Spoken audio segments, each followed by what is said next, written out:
My name is Sarah Main, and I'm a documentary filmmaker in the Twin Ports. I'm probably not the most typical person you would expect to see going deep into the Boundary Waters, but come along with me and my husband Jeff as we head in for 3 days away from all of civilization deep in the Boundary Waters. First, we have to get to our campsite, so there'll be lots of canoeing and lots of portaging, which is trekking over long terrain with heavy packs. This is my least favorite part.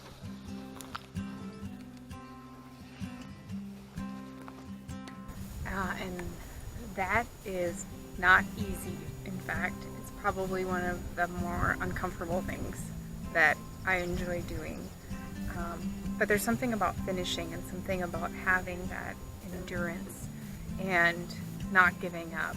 And even if it's on a much smaller scale than say someone who runs a marathon, it still makes you feel alive. And it reminds you that you can challenge yourself and you can do more.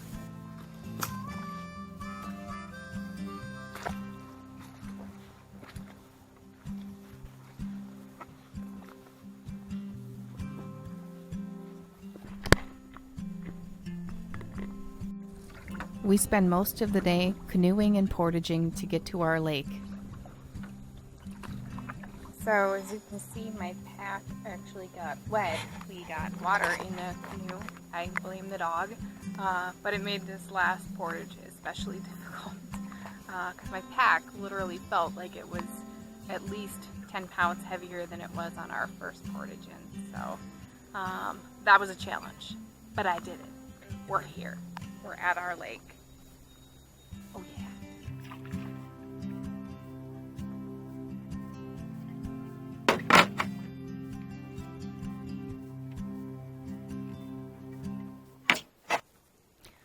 After a long day's journey, we've arrived at our campsite. We unload our canoe and start to set up our essentials that we'll need. First things first, we need to situate our water. Jeff is hooking up our water filtration system. This system allows us to collect water from the lake that will be filtered so that we can use it for drinking and for cooking.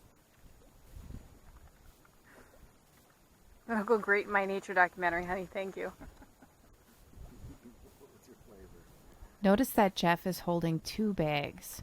One bag will be filled with water from the lake, and the other will contain our filtered water after the filtration process has occurred.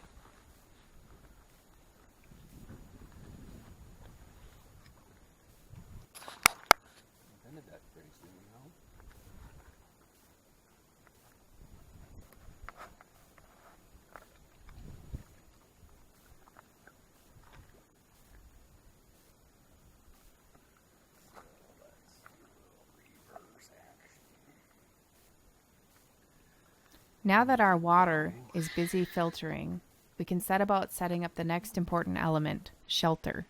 Notice we use a tarp under our tent. This gives you a little extra cushion from those lovely rocks, but also helps to keep moisture out of your tent. When it comes to staying dry in the Boundary Waters, it's one of the biggest challenges, so don't take this part lightly.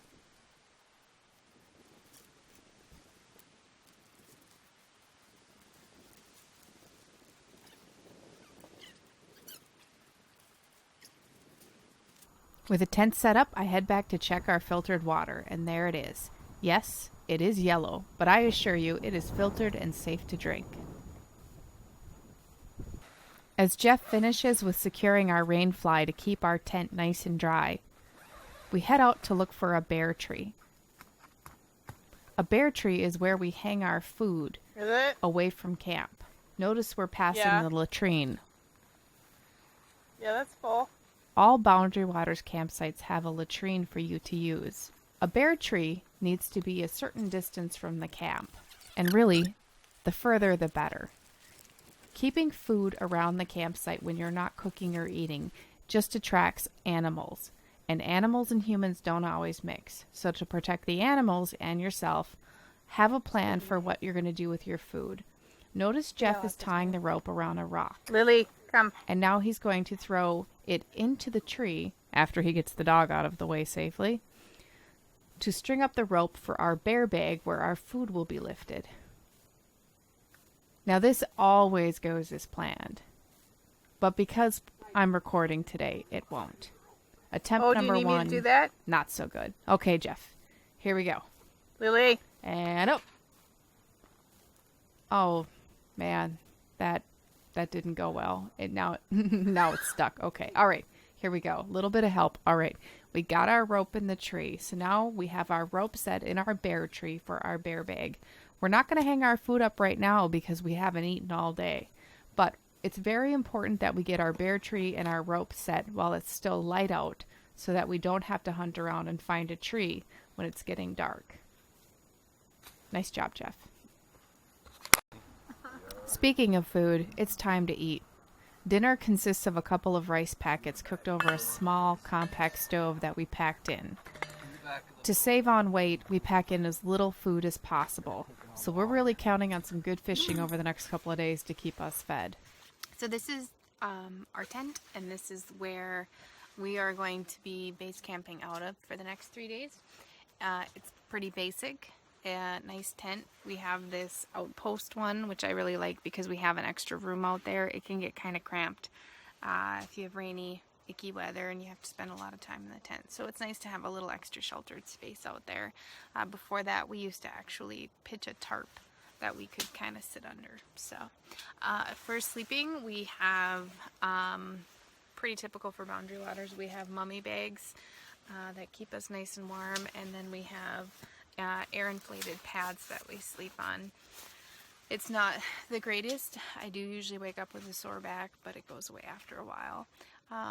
You really want to travel light when you're going into the Boundary Waters, so beggars can't be choosers. You're here for the experience is kind of how you look at it. Now before bed, we're hauling that bear bag up to the tree. It isn't just food that's getting hauled. It's toothpaste, it's deodorant, and my morning coffee that's going to be up in the tree. Better safe than sorry. With day one behind us, we head off to bed.